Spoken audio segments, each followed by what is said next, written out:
Hello everyone.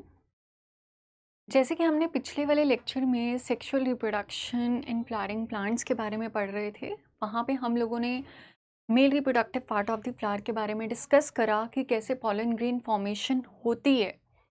तो आज हम उसी लेक्चर को फर्दर कंटिन्यू करते करते female reproductive system of the flower भी डिस्कस करेंगे। ओके, सो एक बारी गो थ्रू कर लेते हैं कि हमने पिछले वाले लेक्चर में क्या क्या चीज़ें डिस्कस करी थी, ताकि आपको एक बारी ओवरव्यू मिल जाए एंड आपको इजी रहे आगे वाला लेक्चर समझने के लिए। तो सबसे पहली चीज़ हम लोगों ने डिस्कस करी थी कि माइक्रोस्पोरोजेनेसिस जो प्रोसेस होता है, उस माइक्रोस्पोरोजेनेसिस प्रोसेस में किस चीज़ की फॉर्मेशन होती है? पॉलन ग्रेन की फॉर्मेशन होगी। तो पॉलन ग्रेन की फॉर्मेशन होगी, इसमें हमने क्या बात करी थी? ये होता है हमारे पास पॉलन मदर सेल, जिसको हम क्या बोल रहे थे? माइक्रोस्पोर मदर सेल का भी नाम दे रहे थे। तो माइक्रोस्पोर मदर सेल से पहले क्या होगी? उसकी मियोसिस 1, आफ्टर दैट मियोसिस 1 से 2 हेप्लॉइड सेल्स फॉर्म होते हैं, देन 4 हेप्लॉइड माइक्रोस्पोर्स फॉर्म होंगे एंड उस 4 माइक्रोस्पोर्स जो होंगे वो टेट्राड स्ट्रक्चर में होंगे। टेट्राड स्ट्रक्चर में जैसे कि हमने बात करी थी 3D स्ट्रक्चर होता है इसका, एंड हर एक सेल एक दूसरे के साथ कैसे जुड़ा होता है? With the help of the callose material. फिर इन सेल्स को सेपरेट करने के लिए इस कैलोज वाले को हमने रिमूव करना है, तो उसके लिए हमने क्या यूज करा था? कैलेज एंजाइम यूज करा था। और वो कैलेज एंजाइम कहाँ से मिल रहा था? टेप्टम से मिल रहा था। तो टेप्टम से जब ये कैलेज एंजाइम रिलीज होता है तो ये एंजाइम क्या करेगा? इन सारे के सारे सेल्स को सेपरेट कर देगा। जब ये सारे के सारे सेल सेपरेट हो जाएंगे, उनको हम बोल देंगे माइक्रोस्पोर्स। आफ्टर दैट ये माइक्रोस्पोर्स डेवलप होके क्या बनाने वाले हैं? यहाँ पे पॉलन ग्रेन बनाने वाले हैं। यही चीज हम लोगों ने सारी की सारी डिस्कस करी थी। फिर आफ्टर दैट हम लोगों ने क्या चीज डिस्कस करी कि पॉलन ग्रेन का स्ट्रक्चर क्या होता है। तो पॉलन ग्रेन के स्ट्रक्चर में हम लोगों ने बात करा कि पहली चीज कि बाहर वाली लाइनिंग क्या होती है पॉलन ग्रेन की, जो हम लोगों ने डिस्कस करी थी, that is a sorry wait a second, let me go through it. या दिस वन, पॉलन ग्रेन के बारे में हमने पढ़ा था। तो पॉलन ग्रेन के स्ट्रक्चर के बारे में हम लोगों ने डिस्कस करा था, जिसमें मैंने मेंशन करा था कि जो बाहर वाली लेयर होती है उसको हम क्या बोल रहे थे? एक्साइन बोल रहे थे। और एक्साइन वाली लेयर किससे बनी होती है? स्पोरोपोलिनिन से बनी होती है। स्पोरोपोलिनिन्स एक हार्डेस्ट रेजिस्टेंट मटेरियल होता है, जिसके ऊपर कोई भी टेम्परेचर लगा लो, कोई भी एसिड कंडीशंस लगा लो, कुछ भी, ये इतना हार्डेस्ट रेजिस्टेंट मटेरियल है कि इसको कुछ नहीं होएगा, it will remain as it is. ठीक है। फिर हमने बाहर वाली लेयर के बाद हमने बात करी थी नेक्स्ट लेयर, अंदर वाली layer, that is a intine layer. तो जो इंटाइन लेयर थी वो किससे बनी होती थी? पेक्टोसेलुलोज से बनी होती थी। तो जब मैं बोल रही हूँ पेक्टोसेलुलोज, इसका मतलब पेक्टिन प्लस सेलुलोज से बनी होती है। आफ्टर दैट हम लोगों ने बात करी ये जो पॉलन ग्रेन होगा, ये पॉलन ग्रेन आगे चल के, अभी तो डेवलप हुआ है, आगे चल के क्या हो जाएगा? ये मैच्योर हो जाएगा। तो जैसे ये पॉलन ग्रेन मैच्योर होता है तो उस टाइम पे इसके पास 2 सेल स्टेज कंडीशंस आती हैं, वो हम डिस्कस करेंगे। यहाँ पे 2 टाइप के न्यूक्लियस भी बनेंगे, vegetative cell, generative cell. With respect to it, vegetative nucleus as well as the generative nucleus, तो आज के लेक्चर में हम लोग डिटेल में डिस्कस करेंगे। तो हम लोगों ने पॉलन ग्रेन का स्ट्रक्चर पिछले लेक्चर में डिस्कस कर लिया था। फिर हमने ये भी बात कर ली थी माइक्रोस्पोरोजेनेसिस प्रोसेस कैसा होता है, पॉलन ग्रेन फॉर्मेशन कैसा होगा। अब हम लोग डिस्कस करेंगे कि जब पॉलन ग्रेन मैच्योर हो जाता है तो वो कितने सेल्स में डिवाइड होता है। ओके, सी, यहाँ पे आपको एक लाइन मेंशन करते हुए लिखी जा रही है, that is a mature pollen grain has 2 cells when mature.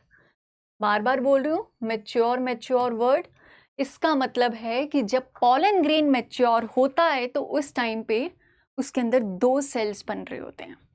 पहला सेल कौन सा बनता है? यहाँ पे वेजिटेटिव सेल बनता है पॉलन ग्रेन में, एंड जो दूसरा सेल बनेगा वो कौन सा बनेगा? जनरेटिव सेल बनेगा। नॉर्मली मैं एक चीज़ आपको बता देती हूँ कि हमारे पास जितने भी 60% एंजियोस्पर्म्स होंगे, यहाँ मेंशन भी करा गया है कि जितने भी 60% एंजियोस्पर्म्स होंगे उनमें जो पॉलन ग्रेन्स शेड होते हैं या मैच्योर होते हैं वो हमेशा 2 सेल स्टेज पर ही मैच्योर होंगे, 2 सेल स्टेज पे मैच्योर होंगे। और जब मैं बोल रही हूँ 2 सेल स्टेज पे मैच्योर हो रहे हैं, इसका मतलब एक वेजिटेटिव सेल एंड दूसरा कौन सा हो जाएगा, जनरेटिव सेल। 2 सेल्स बन गए। अब यहाँ पर जैसे कि दोनों सेल्स यहाँ पे बन रहे हैं, ये आपके पास वेजिटेटिव सेल है, ये जनरेटिव सेल। तो ये जो वेजिटेटिव सेल होगा ये बड़ा होता है, it is bigger in size. ये एक इसका सबसे बड़ा डिफरेंस है, it is bigger in size and generative cell is smaller in size. तो जो हमेशा याद रखना है यहाँ पे कि जो वेजिटेटिव सेल होता है उसके साइटोप्लाज्म के अंदर जनरेटिव सेल प्रेजेंट होगा। वेजिटेटिव सेल के जो साइटोप्लाज्म आपको नजर आ रहा है, इस साइटोप्लाज्म के अंदर ही कौन सा एक दूसरा सेल प्रेजेंट है, जनरेटिव सेल आपको देखने को मिलेगा। तो पहला पॉइंट हम लोगों ने डिस्कस करा, वेजिटेटिव सेल क्या होगा, हमेशा बिगर होता है साइज में एंड जनरेटिव सेल हमेशा स्मॉलर होता है साइज में। वेजिटेटिव सेल का काम क्या है, सिर्फ खाने को प्रिजर्व करके रखना, खाने को तो प्रिजर्व करेगा करेगा, साथ में इसका एक और काम आ जाता है, ये पॉलन ग्रेन को नरिशमेंट प्रोवाइड करेगा। पॉलन ग्रेन को इसका काम है नरिशमेंट प्रोवाइड करना। देन मैंने जनरेटिव सेल में बोला ये कहाँ पे फ्लोट करता है, in the cytoplasm of the vegetative cell. After that हमेशा याद रखोगे कि जो वेजिटेटिव सेल है वो बड़ा है, तो इसका जो न्यूक्लियस होगा वो भी क्या होगा, एनलार्ज होगा, प्लस इरेगुलर शेप में होगा, जिसकी कोई पॉपुलर या जैसे इसको कट करना है, जिसकी कोई प्रॉपर शेप नहीं होगी, it is totally improper shape. Then generative cell जो होगा वो इसके पास भी अपना एक स्पेसिफिक न्यूक्लियस होगा, साइटोप्लाज्म होगा, दो ये फ्लोट कर रहा है वेजिटेटिव सेल में, लेकिन इसके पास अपना खुद का एक साइटोप्लाज्म होगा, न्यूक्लियस होगा। तो this is the condition in case of the 2 cell stage of the angiosperms.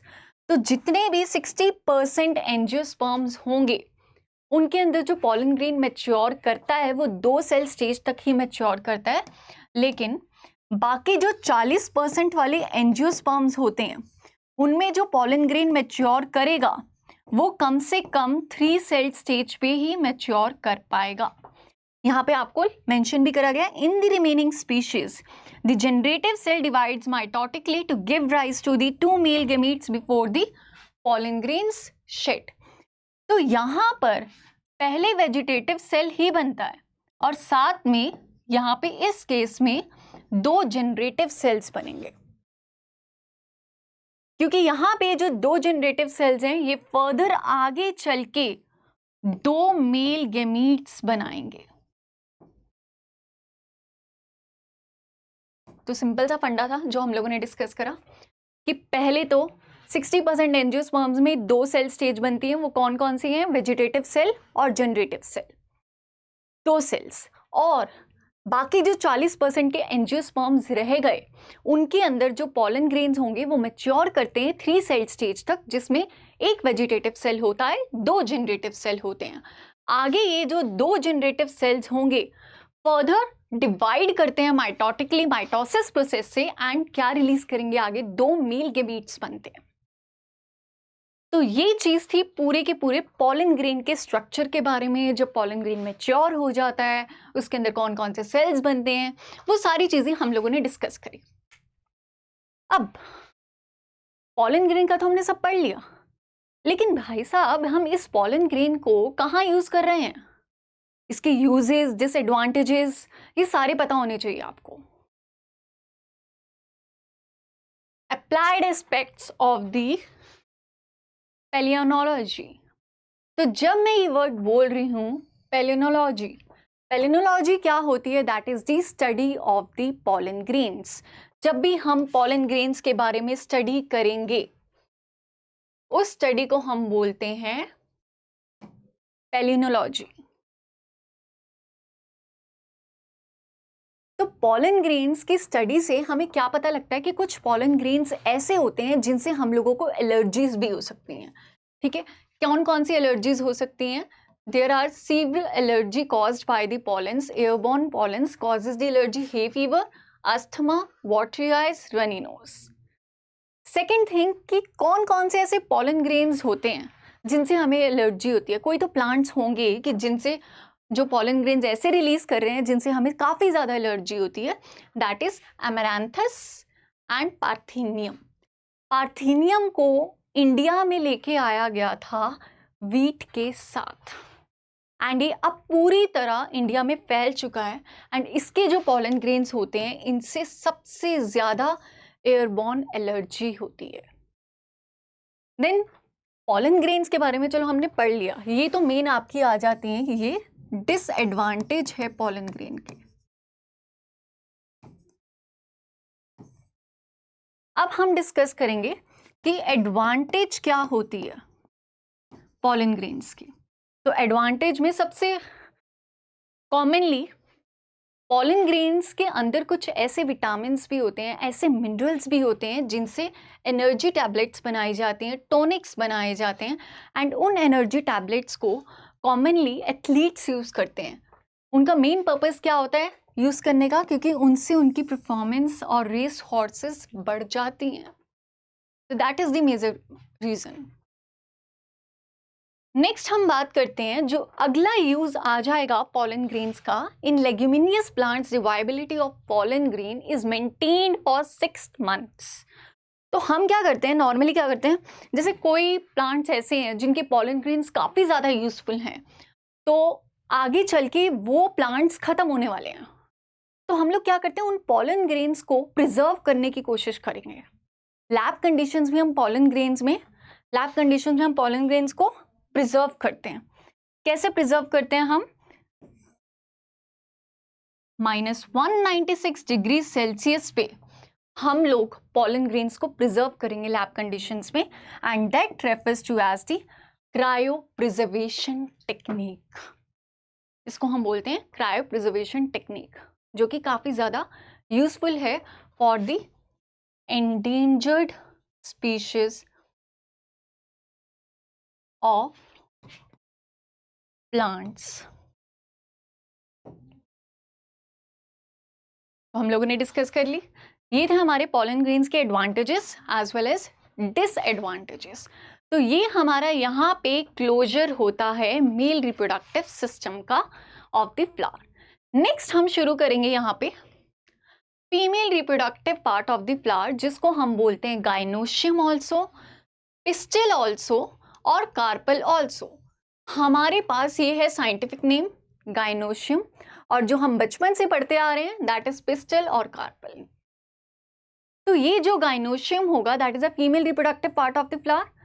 ये बना होता है 3 चीजों से, SSO, जिसमें पहले आपको डायग्राम में नजर आएगा, पहली चीज क्या आती है, स्टिग्मा, जहां पे पॉलन ग्रेन लैंड होता है। तो हम इसको क्या बोलते हैं, landing platform of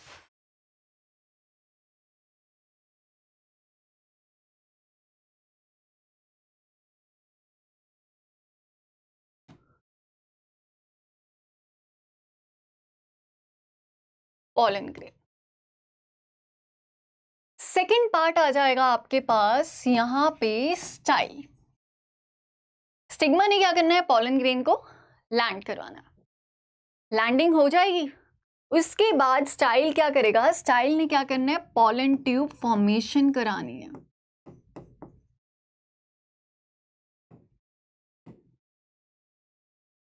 third reason आ जाएगा आपके पास ओवरी। जो आपका ओवरी वाला पोर्शन होगा उसमें क्या होगा, फर्टिलाइजेशन प्रोसेस होता है। वहां पे इस ओवरी के अंदर आपको नजर आएगा प्रेजेंट होता है ओव्यूल, जिसके बारे में हम लोग डिस्कस करेंगे, ओव्यूल जिसके बारे में हम डिस्कस करेंगे। आफ्टर दैट हम लोग यहाँ पे एम्ब्रियो सैक के बारे में भी डिस्कस करेंगे, that is a female gametophyte.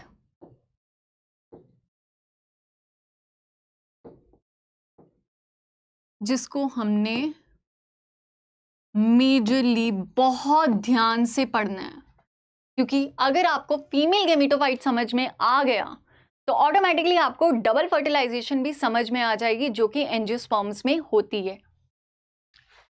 तो ये था हमारा गाइनोशियम पोर्शन, जिसके 3 पार्ट्स होते हैं, stigma, style and ovary. Landing platform for the pollen grain. Style क्या करेगा? पॉलन ट्यूब फॉर्मेशन करवाएगा, गाइड करेगा पॉलन ट्यूब को कि कहाँ पे पहुंच जाए, ओव्यूल वाले रीजन में पहुंच जाए। लास्ट आ जाएगा आपका ओवरी। ओवरी के अंदर क्या होगी? फ्रूट फॉर्मेशन करवाएगा, फर्टिलाइजेशन प्रोसेस होगा, तभी तो फ्रूट फॉर्मेशन होगी, सीड्स बनेंगे।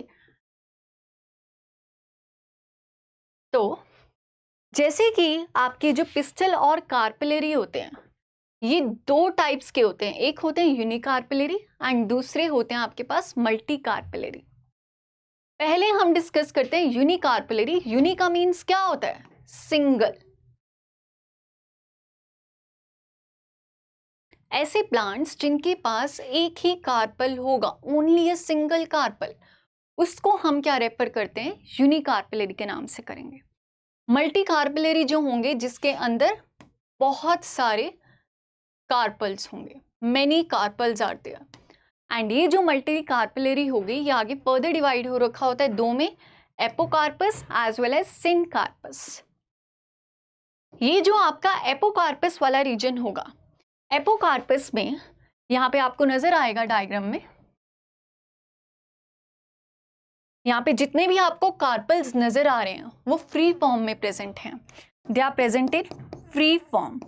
कोई भी कार्पल यहाँ पे फ्यूज्ड नहीं हो रखा है, नो फ्यूजन। यहाँ पे कोई भी कार्पल फ्यूज्ड नहीं हो रखा है। एंड इसका एग्जाम्पल माइशेलिया। नेक्स्ट आ जाएगा आपके पास सिनकार्पस। सिन में क्या होता है? सिन का मतलब ही यही होता है, फ्यूजन। तो इसका मतलब ये होगा कि यहाँ पे जो कार्पल्स होंगे वो फ्यूज्ड हो रखे होते हैं, दैट इज दिस वन। इस केस में सारे के सारे कार्पल्स आपको फ्यूज होते हुए नजर आ रहे हैं, तो हम इसको बोल देंगे सिनकार्पस। एंड इसका जो मेजर एग्जाम्पल आता है दैट इज अ पेपावर। तो ये था आपकी पूरी introduction female reproductive part of the flower के बारे में। नेक्स्ट लेक्चर में हम लोग डिस्कस करेंगे कि female reproductive part of the flower में आगे चल के ओवरी के अंदर जो फीमेल गेमिटोफाइट फॉर्मेशन होती है वो कैसे होती है। जब मैं बोल रही हूँ female gametophyte formation, it means यहाँ पर मैं एम्ब्रियो सैक के बारे में डिस्कस कर रही हूँ कि एम्ब्रियो सैक की फॉर्मेशन कैसे होगी और डबल फर्टिलाइजेशन प्रोसेस कैसे होगा। आज के लेक्चर के लिए थैंक यू सो मच।